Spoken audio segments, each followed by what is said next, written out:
¿De qué? De la lucha, la guerra que tiene que enfrentar aquel que quiere servir al Señor. Y hemos pasado desde la lucha que debes de enfrentar contigo mismo hasta que, ¿cuál fue la primera predicación? Hay que llevar anotaciones, amado hermano. Hay que llevar anotaciones para que el Señor en toda su gloria se glorifique en tu vida mientras meditas en ese sermón a diario. La vida cristiana, amado hermano, es descrita en la Biblia como una lucha. Segunda Corintios capítulo 10, versículo 4 nos dice: las armas de nuestra herencia no son carnales, sino poderosas en Dios para la destrucción de fortalezas. Segunda de Timoteo, el apóstol Pablo de nuevo, en el capítulo 2, versículo 4 nos dice: ninguno que milita se enreda en los negocios de esta vida a fin de agradar a aquel que lo tomó por soldado. Continúa en 1 de Timoteo 6:12: pelea la buena batalla de la fe, echa mano de la vida eterna. Ahí tenemos a Mateo en guerra. Y podríamos seguir citando pasajes que nos invitan a pensar en la vida cristiana como una lucha. Efesios capítulo 6 nos describe que nuestra lucha no es contra carne ni sangre, sino contra potestades, contra principados de maldad. Sin embargo, hay una lucha que es más insistente que la lucha que nosotros sostenemos contra los demonios. Nosotros tenemos una lucha, amado hermano, con un compañero muy cercano a ti. Tú tienes una lucha con tu pecado. Y eso sigue siendo muy abstracto, a pesar de que lo particularicé y dije tu pecado. Porque dentro de los muchos pecados que nosotros podemos cometer a diario, tenemos un pecado que te domina. Pueden pasar 5 años y tú tranquilo, y un momento dado caes en ese pecado que tú y yo sabemos, porque yo lo he experimentado en mi vida, que te domina. Y tenemos que hacer una diferencia importante entre la culpa del pecado y el dominio del pecado. Todo aquel que está en esta noche aquí y ha creído en el Señor Jesucristo como su Señor y Salvador, y confiesa con su boca que Él murió por él y que resucitó al tercer día, imputándole su justicia, usted, déjeme decirle que ya no tiene culpa alguna por su pecado. Porque toda la culpa ha recaído sobre Cristo y toda la justicia de Cristo ha sido transferida a usted. Es la transacción más gloriosa que pueda existir. Tu pecado por la justicia de Cristo y todo por la fe. Así es Dios. Así lo quiso y es su método para salvarnos. Sin embargo, a pesar de ese hecho glorioso que Dios hizo en nuestras vidas, nosotros tenemos una habituación al pecado. Y cuando ese hábito se convierte en algo más recurrente de la cuenta, ese pecado comienza a dominar tu vida. Y hay algunos que su pecado puede tener nombre y apellido, como hay otros que su pecado puede ser lo que nosotros llamamos pecados respetables o espectaculares o favoritos. Pecados que no se ven, porque el adulterio, la fornicación, el robo son pecados que se ven. Pero hay otros como el chisme, la contienda, las faltas de respeto hacia tu esposo, hacia tu esposa, que no se ven y que nosotros lo tenemos guardado. La ingratitud, la falta de fe, etcétera, etcétera, etcétera. ¿Se dan cuenta?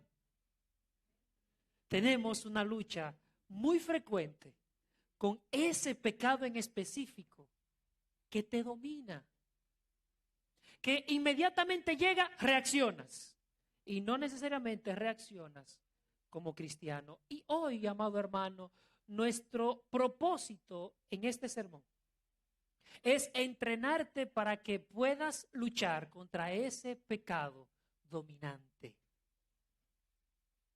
Déjame ejemplificarte esto. Cuando Dios fue y habló a Josué, Josué capítulo 1, versículo 1 al 11, Él le dice lo siguiente: te he dado la tierra de Canaán, todo el lugar que pisare tu pie, les será dado por herencia. Cruzar ahora el Jordán y hereda la tierra que te he prometido. Dios le dio la tierra. ¿Y qué hicieron los israelitas? Fueron a buscar la tierra. Muy bien. Cuando cruzaron el Jordán, oh sorpresa, ¿qué se encontraron? Gigantes y ciudades amuralladas, pero Jehová no lo había dado. Por supuesto, pero había que conquistarlo. De la misma manera, Dios ya te ha dado la victoria sobre el pecado, pero hay que afajarse con él. Hay que ir a pelear con él. Hay que conquistarlo. Así trabaja Jehová. Él te da la victoria, te da los recursos, te da la gracia, te da el entrenamiento. Sin embargo, tú debes de hacer algo con ese entrenamiento. Debes de ir y ponerlo en práctica. Debes de ir y enfrentarlo y vencerlo. Y para eso, quiero que me acompañes para que veas cómo esta dinámica se da al capítulo 12 de la carta a los Hebreos. Vamos a leer desde el versículo 1 hasta el 17. Dice así: por tanto, nosotros también, teniendo en derredor nuestro tan grande nubes de testigos, despojémonos de todo peso y del pecado que tan fácilmente nos enreda, y corramos con perseverancia la carrera que tenemos delante de nosotros, puesto los ojos en Jesús, el autor y consumador de la fe, quien por el gozo que tenía delante de él sufrió la cruz, menospreciando el oprobio, y se ha sentado a la diestra del trono de Dios. Consideren pues al que soportó tanta hostilidad de pecadores contra sí mismo, para que no decaiga el ánimo de ustedes ni desmayen, pues todavía no han resistido hasta la sangre combatiendo contra el pecado, y ya han olvidado la exhortación que se les dirige como a hijos, diciendo: hijo mío, no tengas en poco la disciplina del Señor, ni desmayes cuando seas reprendido por él, porque el Señor disciplina al que ama y castiga a todo al que recibe como hijo. Permanezcan bajo la disciplina. Dios los está tratando como a hijos, porque ¿qué hijo es aquel a quien su padre no disciplina? Pero si están sin disciplina, de la cual todos han sido partícipes, entonces son ilegítimos y no son hijos. Además, teníamos a nuestros padres carnales que nos disciplinaban y los respetábamos. ¿No obedeceremos con mayor razón al Padre de los Espíritus y viviremos? Ellos nos disciplinaban por pocos días, como a ellos les parecía, mientras que Él nos disciplina para bien, a fin de que participemos de su santidad. Al momento, ninguna disciplina parece ser causa de gozo, sino de tristeza, pero después da fruto apacible de justicia a los que por medio de ella han sido ejercitados. Por lo tanto, fortalezcan las manos débiles y las rodillas paralizadas, y enderecen sus sendas, enderecen para sus pies los caminos torcidos, para que el cojo no sea desviado, sino más bien sanado. Procuren la paz con todos y la santidad, sin la cual nadie verá al Señor. Miren bien, que ninguno deje de alcanzar la gracia de Dios, que ninguna raíz de amargura brote y cause estorbo, y que por ella muchos sean contaminados, que ninguno sea inmoral ni profano como Esaú, que por una sola comida vendió su primogenitura, porque ya saben que fue reprobado, a pesar de que después quería heredar la bendición, porque no halló ocasión para el arrepentimiento, aunque lo buscó con lágrimas. Palabra del Señor que se nos ha dado en esta mañana. Amado hermano, para nosotros poder entender,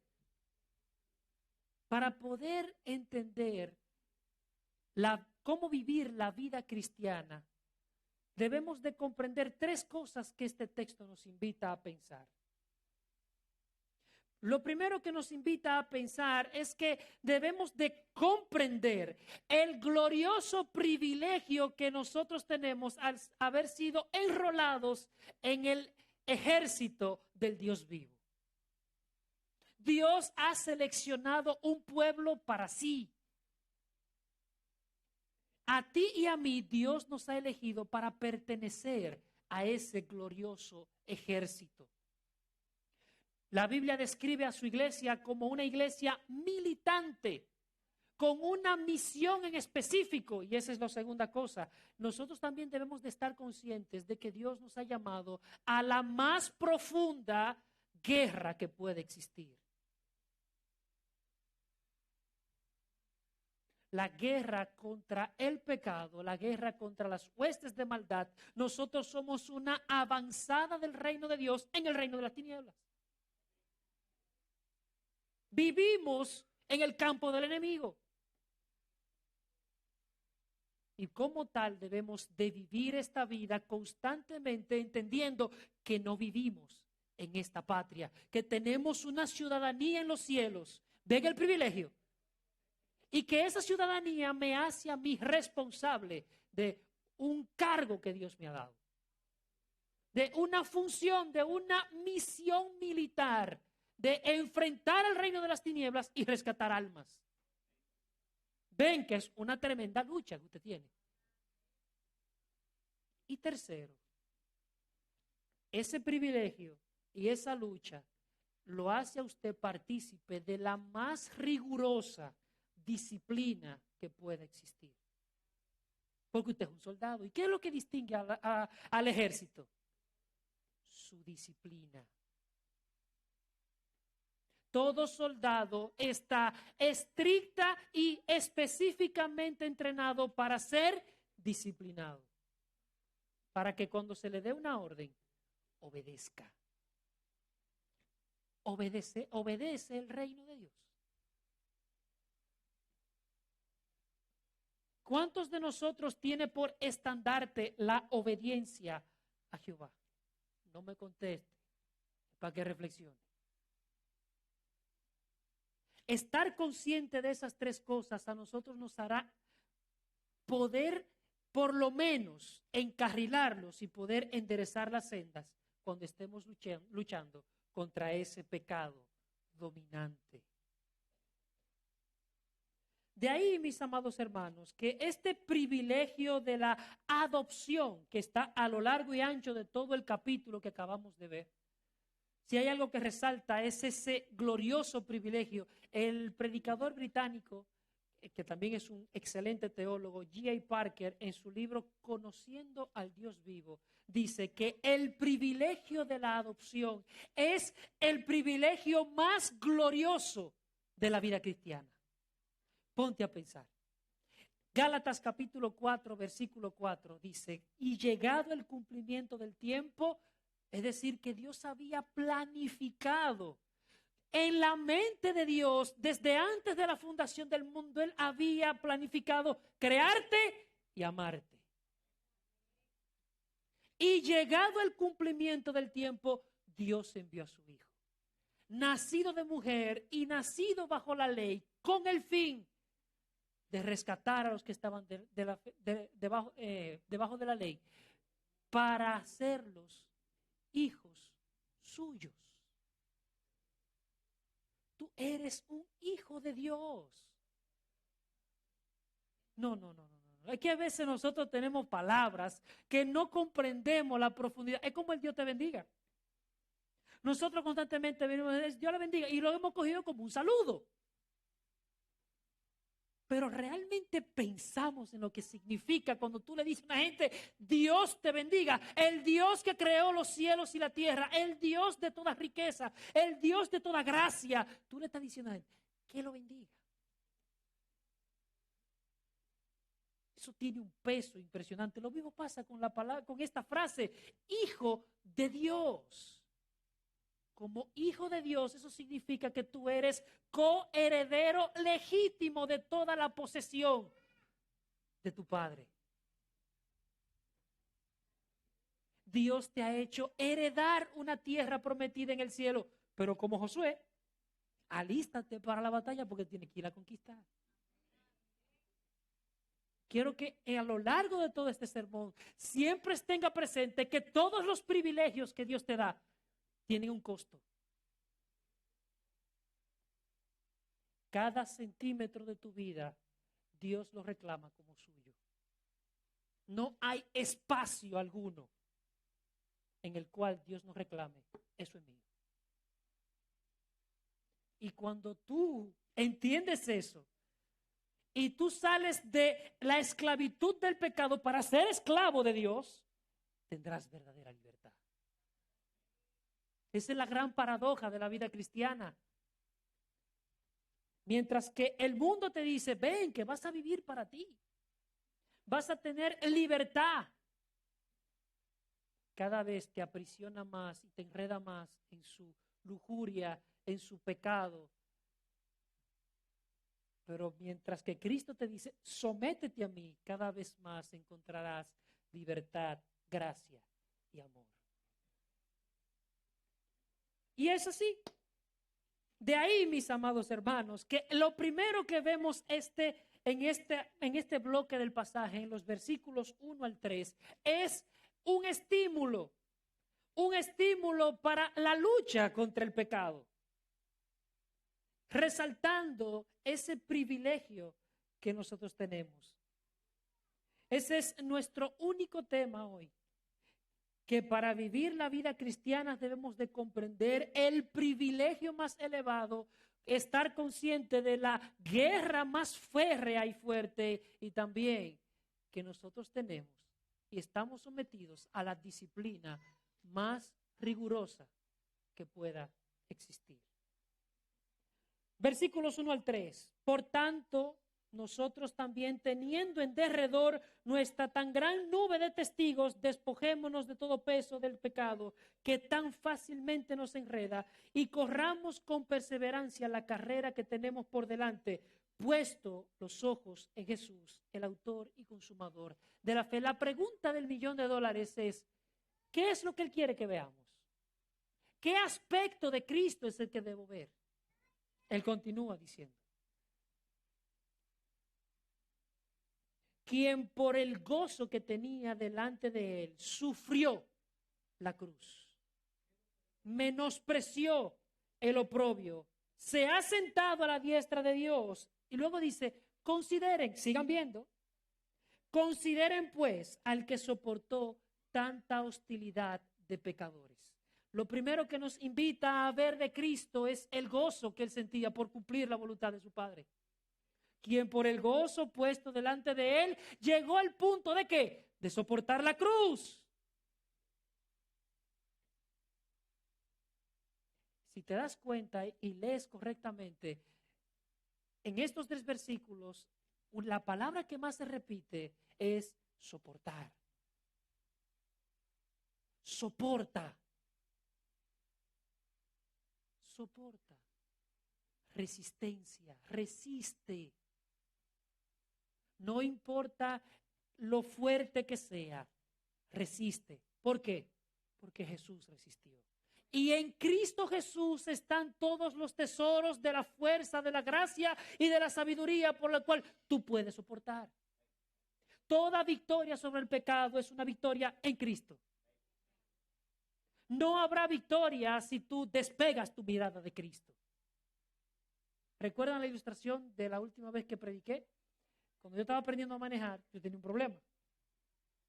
Y es que yo estaba tan pendiente al cloche, al embrague, al freno, al acelerador, al retrovisor, que quitaba mi mirada del frente.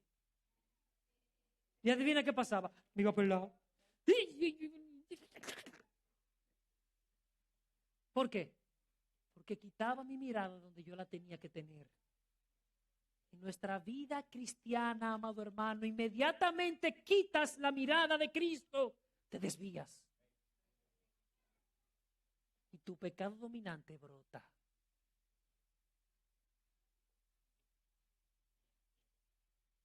Nunca quites la mirada de Cristo. Mantente viéndole a aquel que es el inconmovible. Porque solo así podrás tener, amado hermano, la fuerza suficiente para vencer. Ese es el estímulo que creo que el apóstol Pablo fue el que escribió la carta a los hebreos, pero no podemos afirmar eso con toda certeza. El primer estímulo que nos habla es ese, considerar cómo Cristo soportó primero, cómo Cristo se enfocó en obedecer la voluntad de su Padre, luego en mirar cómo Él soportó la cruz y por último, cómo Él resistió la vergüenza. El menosprecio de los pecadores fue vertido sobre Cristo, ofensa tras ofensa, blasfemia tras blasfemia. Si lees la crucifixión, el relato de la crucifixión, hay algo que constantemente se repite y es la humillación que él tuvo que soportar de los judíos, de los hebreos, el abandono de sus mejores amigos, hasta su propia familia lo tenía por lunático. Se parece mucho a la vida que el creyente tiene que vivir hoy. En nuestro contexto, el cristianismo está de moda. Y lamentablemente, cuando el cristianismo se pone de moda, pierde relevancia. Entonces, el menosprecio que nosotros tenemos hoy es que no se nos presta atención. Cuando predicamos o nos comparan con los rabacucu o nos comparan con los prósperos. Y vivimos entonces entre una herejía y otra. Y entre toda esta infoxicación, este aluvión de información, el mensaje cristiano se diluye cada vez más y perdemos relevancia. Amado hermano, hoy más que nunca debemos de alzar más la voz y predicar más fielmente un evangelio sin aditivos. Un evangelio firme que no te diga a ti que las cosas van a ser fáciles. Porque lo último que hace el texto bíblico es decirte que ser cristiano es cosa fácil. Por el contrario, el mismo Jesús dice, sepan que en el mundo tendrán aflicción. Oye, ¿cómo empezó esto? El método de Cristo para evangelizar era entrega todo lo que tú tienes y dalo a los pobres. ¿Cómo? Sí. Entrega todo. El reino de los cielos es semejante a un hombre que trabajaba con perlas. Encontró una de gran precio y vendió todo lo que tenía por esta perla. El reino de los cielos es semejante a un tesoro escondido en un campo. Uno que estaba trabajando allá lo encontró y ¿qué hizo? Vendió todo lo que tenía para comprar este campo. Amado hermano, ser cristiano te costará todo. Así es el evangelio. No le hagas caso a toda persona que te diga que ven a Cristo para que todos tus problemas sean solucionados, porque es mentira. Y lo evidencia aquí. La carta a los Hebreos nos dice que Cristo tuvo que soportar hostilidad. Nuestro modelo de vida vivió una vida que a los ojos del mundo sería una derrota. Ponte a pensar. ¿Nació dónde? En un pesebre. Algo reservado para los animales. Cuando fue bautizado, se llevó 2 palominos, su familia era pobre. Vivió una vida como obrero, carpintero. Nunca viajó más allá de los límites de su tierra, Jerusalén. Y murió como un criminal, torturado. A los ojos del mundo, Jesucristo es un fracasado. Pero a los ojos de Dios, el fracaso de Cristo es la mayor de las victorias. A los ojos de Dios, la muerte de Cristo es la vida de todos nosotros. Por eso es que el apóstol Pablo dice que aún lo insensato de Dios es más sabio que la sabiduría de los hombres. Y así, amado hermano, es la estrategia de Dios. Desde la debilidad conquistamos el mundo. ¿Usted sabía que el cristianismo es el único reino que vence desde la debilidad? Nosotros no cogemos puños, cogemos rodillas. Y desde la rodilla vencemos. Porque apelamos al Jehová Todopoderoso, al Señor de los ejércitos. Así es como se lucha contra el pecado. Así, viendo a Cristo, viendo su ejemplo, sin quitar ni un momento la mirada de su gloria. Y así comienza el primer estímulo que Él nos hace. Mirar a Cristo y mirar su persona y su obra. Luego el autor a la carta a los Hebreos pasa a una exhortación puntual de cómo matar el pecado y someternos a la disciplina del Señor. Si leemos los versos 4 al 6, dice, pues todavía, anteriormente él había dicho, para que no decaiga el ánimo de ustedes ni desmayen. Realmente cuando ese pecado dominante vuelve a nuestras vidas, y cometemos y caemos, lo primero que se nos va es el gozo de la salvación. Y entramos de nuevo, fracasé, caí. Y eso trae desánimo y esa es una herramienta de Satanás. En la estrategia de Satanás es, en primera instancia, minimizar el pecado. No va a pasar nada. Relájate, por Dios, es una sola vez. Tú tienes mucho que no lo haces.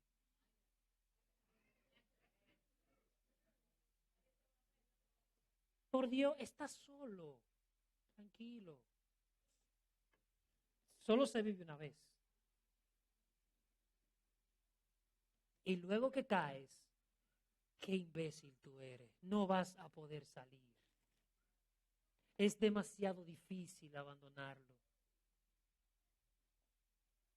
¿Ves? La estrategia de Satanás es esa. En primera instancia minimiza el pecado y luego lo engrandece para que tú mismo te creas que no puedes salir de él, que no puedes enseñorearte de tu propia vida y salir de ese pecado que te domina. Escucha cómo el Señor nos instruye a que debemos de pelear contra el pecado. Versículo 4. Consideren pues, voy a leer desde el 3, aquel que soportó tanta hostilidad de pecadores contra sí mismo para que no decaiga el ánimo de ustedes ni se desmayen, pues todavía no han resistido hasta la sangre. ¿Estás entendiendo que tu batalla contra el pecado es una batalla a muerte? ¿O el pecado te mata a ti o tú matas tu pecado? Es decir, que yo quiero ver en esta iglesia personas con cicatrices. Yo quiero ver personas dispuestas aquí a cortarse el brazo y a sacarse el ojo. Eso no lo dije yo, eso lo dijo Jesús. Si tu brazo te es ocasión de caer, córtatelo. Si tu ojo te es ocasión de caer, sácatelo. Porque es mejor entrar al reino de los cielos cojo y tuerto, y no que todo tu cuerpo sea echado en el infierno. ¿Se entiende ahora? Es una batalla a muerte y no se escatima esfuerzo alguno. Te lo voy a ejemplificar. Un joven montañista cayó él era senderista y lamentablemente cayó en una de las hendiduras de las peñas y su brazo quedó atrapado entre una roca y otra. Ya usted sabe que ese brazo estaba roto en todas las formas que usted se puede imaginar. Así él pasó una semana ahí. Y pasan días, vienen días. Cuando se le agotó el agua de la cantimplora, bebió su propia orina. Y ahí, hasta que llegó un punto en el cual él tomó un escalpelo que tenía y comenzó a cortar filamento por filamento, tendón por tendón, hasta que desprendió su brazo de allí y comenzó a salir. Unos cuantos kilómetros después encontró una patrulla de rescate. Amado hermano, es esa misma determinación que mostró ese joven para salvar su vida, la cual tú debes demostrar para salvar tu vida espiritual. Estar dispuesto a lo que sea, a abandonar lo que sea. El fin, en este caso, justifica los medios. No importa a quién tengas que abandonar. No importa a lo que tengas que renunciar. La meta final es la santidad. Y Dios hoy te llama a que debes de luchar contra el pecado a muerte. Porque o tu pecado te mata a ti o tú matas a tu pecado. Él continúa diciendo,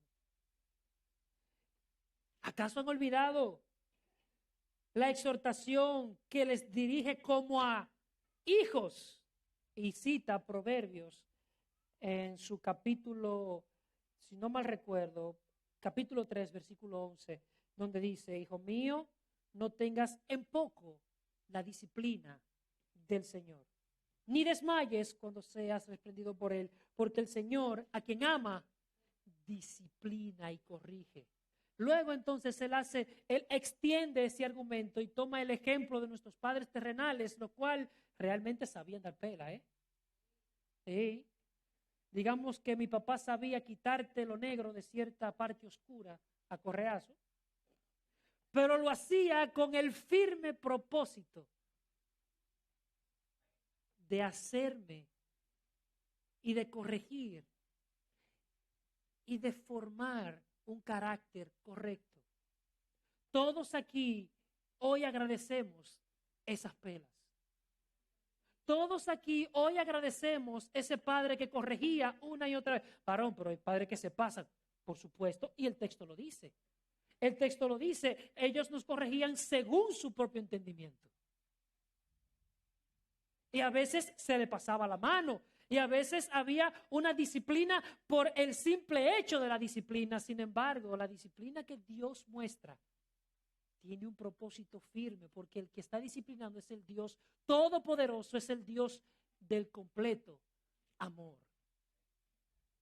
Me gusta mucho el comentarista del siglo XVII, Moffat, cuando él decía que la fe nos hace besar la mano que golpea. Era una manera muy poética de él decirnos que a través de la fe nosotros podemos ver cada circunstancia, cada elemento de calamidad que pasa en nuestra vida como de la mano de Dios diciéndonos, yo te amo, te estoy transformando. Para que lo entiendas, te voy a decir la frase del teólogo británico C.S. Lewis. El dolor es el megáfono que Dios utiliza para hablarles a un mundo de sordos. Ese ese pecado que te derrota, Dios lo puede utilizar para moldear tu carácter. Esa situación que te agobia, es una herramienta en las manos de Dios para que aprendas a depender de Él. Ese orgullo, Dios lo está limando. Recuerda la frase de Agustín de Hipona.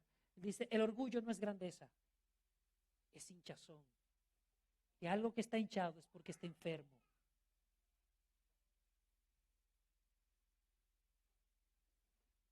Dios no ha terminado contigo.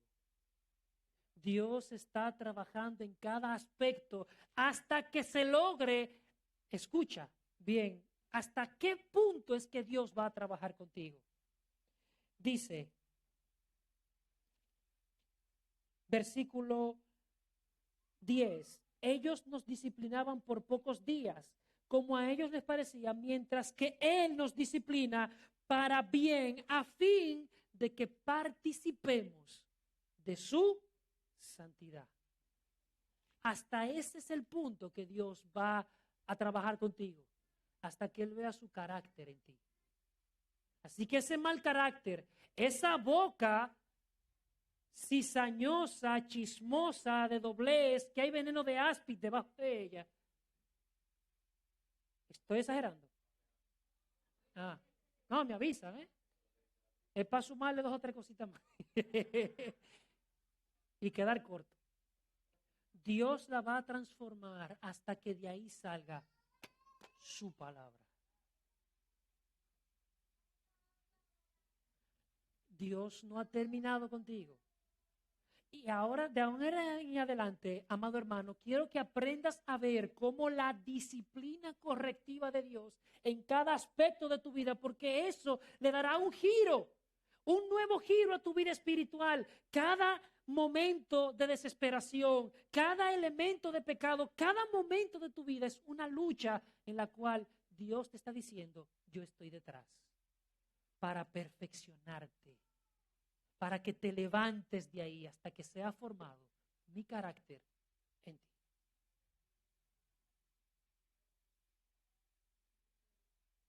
Ese es el nivel de compromiso que Dios quiere con su iglesia. ¿Estás dispuesto? No me responda, es para que reflexione.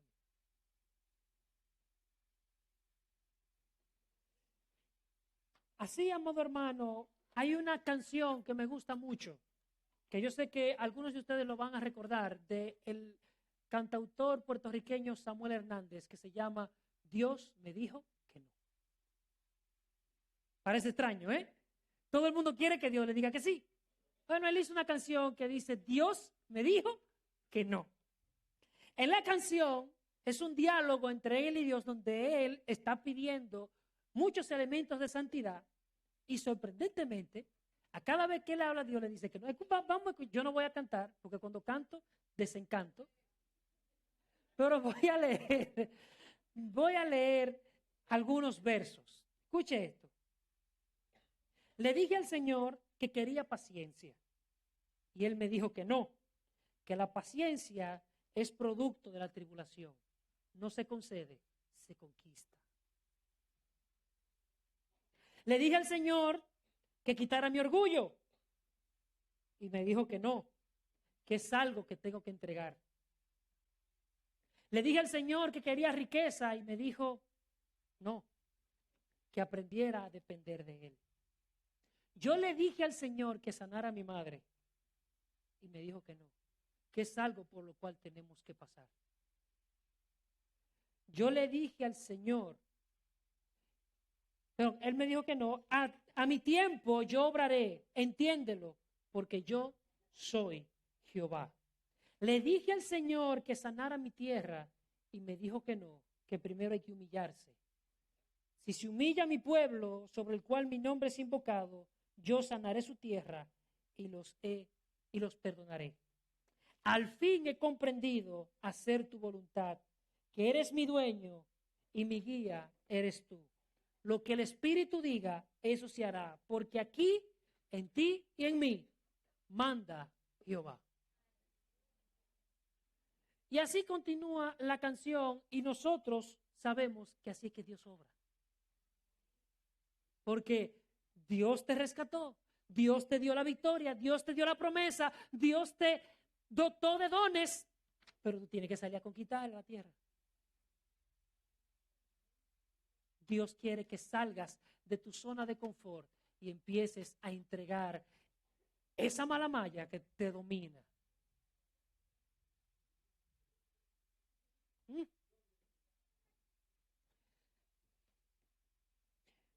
¿Cómo pudiéramos nosotros entonces aplicar todo lo que hemos dicho hasta ahora? Amado hermano, de manera muy rápida y puntual, a ti que estás aquí, al luchar contra ese pecado que te domina, no lo hagas solo. En la multitud de consejeros hay sabiduría. Busca ayuda. No importa la vergüenza, Jesucristo superó la vergüenza. Él la soportó. Usa a tus pastores, acércate a ellos, pide ayuda. Ve donde tu líder de célula, amado, estoy luchando con este pecado. ¿Y sabe lo que él te va a decir? ¿Estás peleando hasta la sangre con él?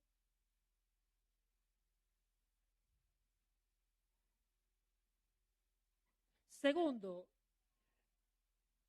uno de los entrenamientos más importantes que recibe un soldado es cuando no dar una batalla. Y así lo dice el texto bíblico. La Biblia dice que resistid al diablo y él huirá de vosotros. En pocas palabras, eche el pleito. Pero cuando viene un pecado como la fornicación, ¿qué dice? Huye. Ven. Huye. Porque Dios en su sabiduría y providencia sabe que hay pecados que están estrechamente relacionados con nuestro cuerpo que no vamos a resistir. Hay pleitos que no se dan. Huye. Entonces, primero, no pelees solo. Segundo, tienes que saber cuándo no enfrentarte directamente, cuándo emprender la retirada.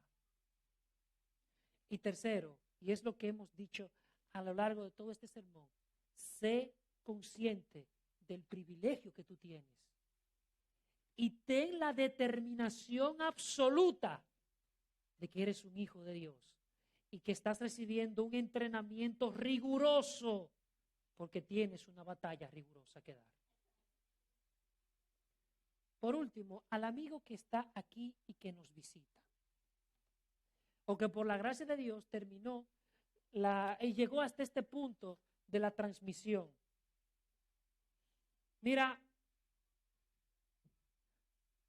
tú has escuchado acerca de Cristo. Tú has escuchado acerca de su obra, de lo que hizo, incluso tienes hasta una opinión favorable de Cristo. Si yo le preguntara al amigo que nos visita por primera vez acá, ¿qué tú piensas de Jesús?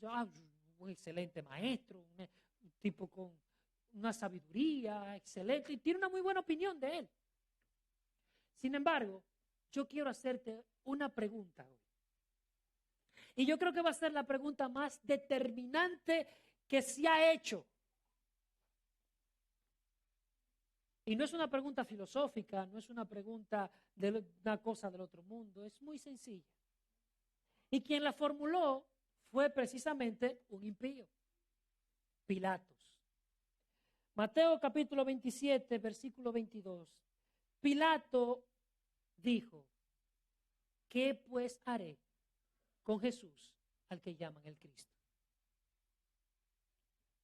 Ya tú tienes información acerca de Jesús. Ya tú tienes una opinión acerca de Jesús. El punto no es que tú sepas quién es Jesús, es qué tú vas a hacer con eso.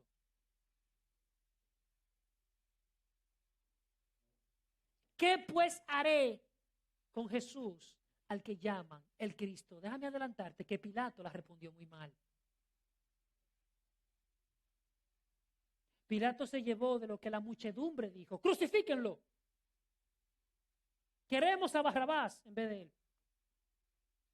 Eso mismo pasa A veces cuando el evangelio es proclamado en ti y tú te llevas de lo que dice la multitud. ¿Sabes dónde está Pilato hoy en día?